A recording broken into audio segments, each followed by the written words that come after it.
মুগ এবং মসুর ডাল দিয়ে কিভাবে গুঁড়ো রান্না করব। প্রথমে গুঁড়োটাকে কেটে নেবেন, কাটা হয়ে গেলে অল্প একটু সেদ্ধ করে নেবেন।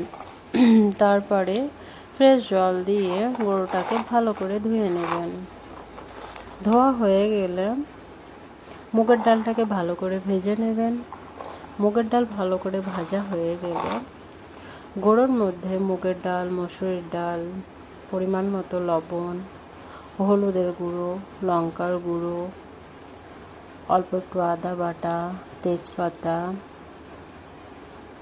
এবং টেস্টের জন্য অল্প পরিমাণে একটু চিনি দিয়ে দেবেন। সঙ্গে একটু পাঁচফোড়ন দিয়ে দেবেন। তারপরে পরিমাণ মতো জল দিয়ে দুটো সিটি মেরে নেবেন। সিটি মেরে সঙ্গে সঙ্গে বের করে নেবেন। তারপরে লঙ্কা এবং রসুনের ফোড়ন দিয়ে দেবেন। লঙ্কা এবং রসুনের ফোড়ন দেওয়ার পরে ডালের মধ্যে